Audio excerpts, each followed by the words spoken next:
السلام علیکم ورحمۃ اللہ وبرکاتہ۔ الحمد للہ رب العالمین،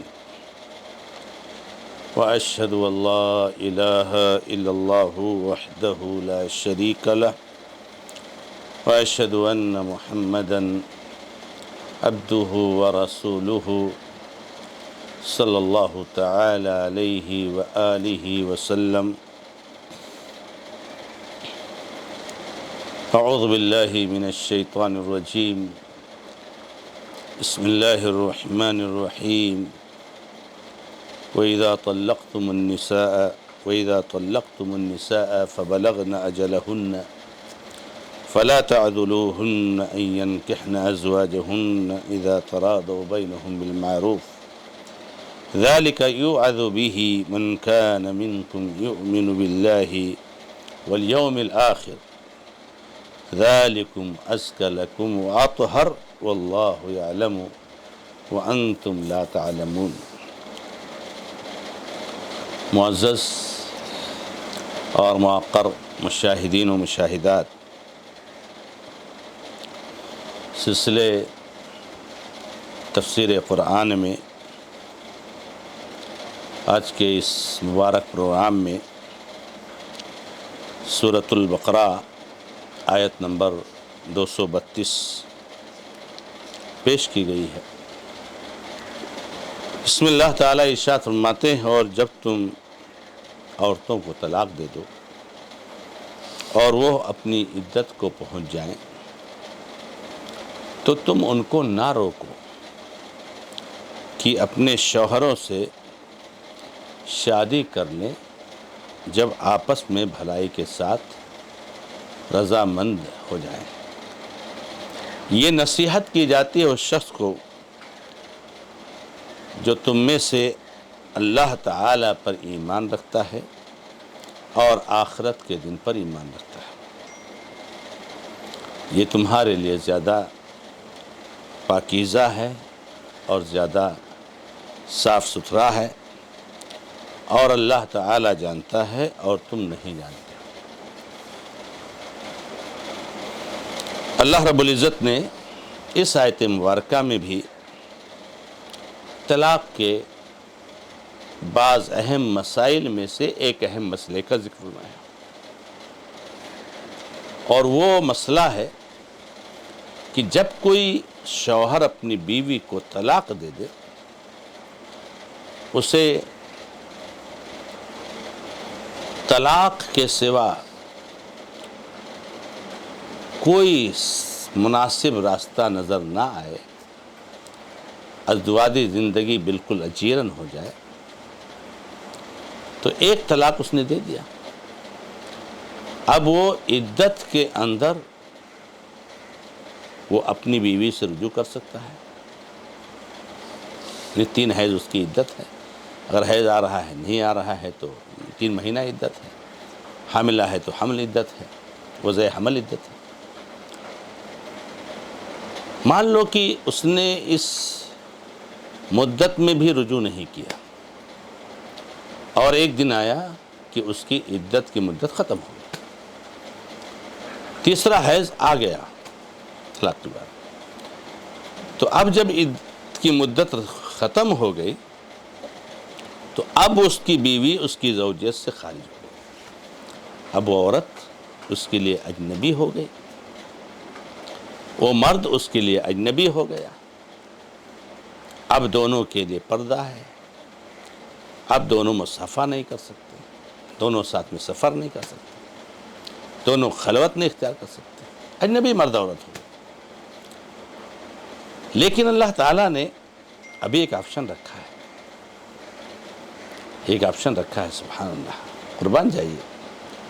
شریعت کی اس بلندی کو سوچیے، کیا قانون ہے، کیا نظام ہے۔ زوجیت سے بیوی خارج ہو گئی اور شوہر کا دل پسیجا نہیں عدت کی مدت میں رجوع کرنے کے لیے، عدت کی مدت ختم ہو گئی، لیکن اللہ نے ابھی بھی اس کا راستہ ایک دم بند نہیں کیا۔ اس کے بعد بھی اگر وہ راضی ہو جائیں دونوں کہ بھائی ہم دونوں ایک ساتھ زوجیت کی زندگی گزاریں، چاہے بچوں کو سوچ کر، چاہے اپنی سابقہ زندگی کے اچھے ایام کو سوچ کر، چاہے کسی اور مسئلہ سے۔ ٹھیک ہے، چلو چوک ہو گئی، بھول ہو گئی کہ اس نے رجوع نہیں کیا، اب زوجیت سے خارج ہو گئی اس وہ عورت، تو کیا اب راستہ نہیں ہے؟ نہیں، ابھی بھی راستہ ہے۔ کہاں ہے وہ دشمنان؟ کہاں ہے وہ دشمنان جو کہ اسلام کے بارے میں کہتے ہیں یہ کوئی نظام طلاق ہے؟ جیسے کوئی گن سے فائر کرتا ہے، اسے فائر کر دو اور بیوی ختم ہو جائے۔ ارے میرے بھائیوں، نظام تو یہ ہے کہ طلاق دے کر کے بیوی زوجیت سے خارج ہو گئی، اس کے بعد بھی اللہ تعالیٰ نے آپشن رکھا ہے ایک ساتھ رہنے کے لیے۔ اور آپشن کیا ہے کہ اگر ابھی بھی میاں بیوی تیار ہو جائیں، اگر شوہر چاہ رہا ہے کہ میری بیوی میرے ساتھ واپس آ جائے، بیوی بھی اتفاق کر لے، راضی ہو جائے، تو ابھی بھی نیا نکاح کر کے، نیا نکاح، کچھ نہیں کرنا ہے، صرف نیا نکاح کرنا ہے، نیا نکاح کر کے وہ دونوں آ سکتے ہیں۔ بس ایجاب و قبول کرا لی، ایجاب و قبول ہو گیا، چھوٹا موٹا شوہر نے ولیمہ کر دیا، مہر تعین ہو گئی، وہ دوبارہ اس کی بیوی ہو گئی۔ تو یہ اللہ رب العزت نے یہی کہا ہے کہ جب تم عورتوں کو طلاق دو اور وہ اپنی عدت کو پہنچ جائیں، تم نے رجوع نہیں کیا، عدت ختم ہو گئی، تو ان عورتوں کو یا ان کو نہ روکو۔ یہاں پر سرپرستوں کو مخاطب کیا ہے کہ ان کو نہ روکو کہ وہ اپنی بیویوں سے، اپنے شوہروں سے نکاح کر لیں جب آپس میں بھلائی کے ساتھ صلح پر، اتفاق پر اور رضامندی پر تیار ہو جائیں۔ یعنی اے لڑکیوں کے سرپرستوں، گرچہ شوہر نے طلاق دے دیا اور طلاق دینے کے بعد عدت ختم ہو گئی، رجوع بھی نہیں کیا، لیکن اب اس کے بعد اگر رکھنا چاہتا ہے اس کو، تو تمہیں حق نہیں ہے کہ تم روکو۔ سرپرست ہو لڑکی کے تو تم روک نہیں سکتے ہو۔ اللہ کے نبی صلی اللہ علیہ وسلم کے زمانے میں ایک یہی واقعہ پیش آیا کہ ایک شوہر نے اپنی بیوی کو طلاق دے دیا اور عدت کی مدت ختم ہو گئی، رجوع نہیں کیا، اور جب عدت کی مدت ختم ہو گئی تو پھر کچھ دنوں میں آپس میں وہ دونوں نے اتفاق کر لیا کہ ہم دونوں ساتھ میں رہیں گے، زوجیت میں دوبارہ واپس جائیں گے۔ تو لڑکی کے بھائی تھے، سرپرست ولی تھے، اور بہت غصہ ہوئے، بہت ناراض ہوئے، نہیں بالکل نہیں، میں رجوع کرنے دوں گا، مہین نکاح نہیں کرنے دوں گا، کیوں اس نے طلاق دیا تھا، طلاق کر کے رجوع بھی نہیں کیا، بالکل نہیں سکتا۔ اللہ تعالیٰ نے اس وقت آیت نازل فرمائی، نہیں، تم کو حق نہیں روکنے کا، مت روکو ان کو، نئے نکاح سے دوبارہ زوجیت کے رشتے میں بندھنے دو، جڑنے دو۔ تو اللہ رب العزت نے اسی کو کہا ہے، سرپرستوں کو مخاطب کیا کہ تم نہ روکو اپنی بچیوں کو، اپنی لڑکیوں کو۔ ہمارے بہت سارے بھائی ناراض ہو جاتے ہیں، غصہ ہو جاتے ہیں کہ میں نے بڑی عزت دی اس کو، شادی کی اپنے بہن سے، اپنی بیٹی سے، اور اس نے میری بیٹی کو طلاق دیا، طلاق میں رجوع بھی نہیں کیا، اور اب وہ کرنا چاہتا ہوں، میں بالکل نہیں کروں گا۔ اللہ نے کہا نہ روکو، جانے دو، شادی کر لینے دو۔ اسی کو اللہ تعالیٰ نے کہا کہ اگر بھلائی کے ساتھ اتفاق کر لیں تو ان کو نہ روکو۔ یہاں پر ایک اہمیت اور ایک مسئلہ یہ نکلتا ہے کہ بغیر سرپرست کے، بغیر ولی کے لڑکی کی شادی ممکن نہیں، ورنہ اگر لڑکی کی شادی ممکن ہوتی بغیر سرپرست کے تو اللہ تعالیٰ سرپرستوں کو کیوں مخاطب کرتا، کیوں کہتا نہ روکو؟ اگر ان کے روکنے کا کوئی اثر نہیں ہوتا، لڑکی اپنے من سے شادی کر سکتی تھی، تو اللہ تعالیٰ ان کو منع کیوں کرتا کہ مت روکو؟ کیا مطلب کہ اگر وہ روکیں گے تو اس کو روکنا پڑے گا۔ ولی کی رضامندی اور اجازت کے بغیر لڑکی شادی نہیں کر سکتی۔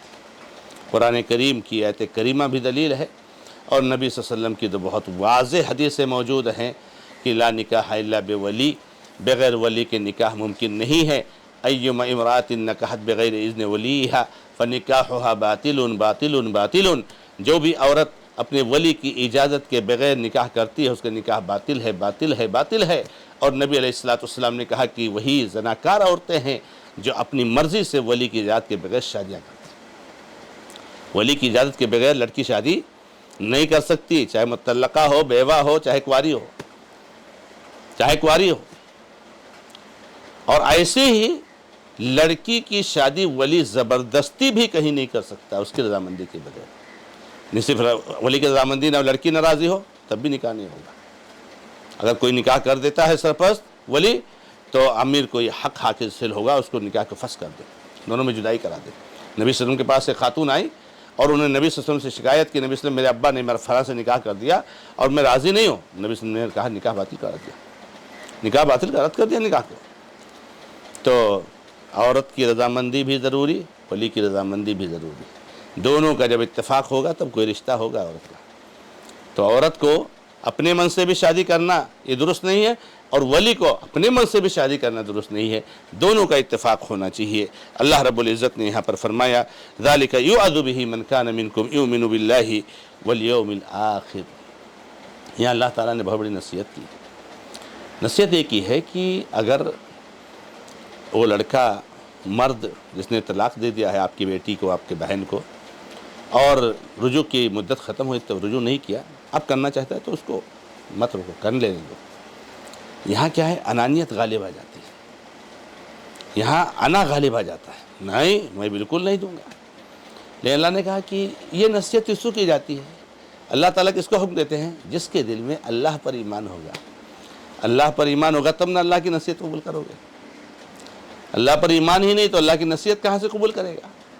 یعنی اللہ کی نصیحت کو قبول نہ کرنا یہ اللہ پر ایمان نہ ہونے کی دلیل ہے, یہ بے ایمانی کی دلیل ہے.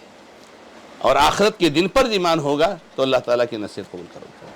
تو اگر اللہ تعالیٰ پر اور آخرت کے دن پر ایمان کا دعویٰ ہے تو اللہ رب العزت جیسا فرمائے, جیسا آرڈر دے اس کو قبول کر لیجئے. اور اللہ رب العزت نے کہا ذالکم ازکیٰ لکم واطہر, یہ تمہارے لیے زیادہ پاکیزہ ہے, زیادہ صاف ستھرا ہے. کہ بھائی ایک عورت جس کے ساتھ زندگی گزاری ہے بہتر ہے کہ اس کے ساتھ رہے, یہ بہتر ہے اس کے لیے, یہ زیادہ پاکیزہ ہے اس کے لیے, یہ زیادہ اچھا ہے اس کے لیے. بچے ہیں ان کے مسائل, تو اگر رجوع کرتے ہیں وہ نکاح جدید کے ذریعے سے کیوں روکتے ہو؟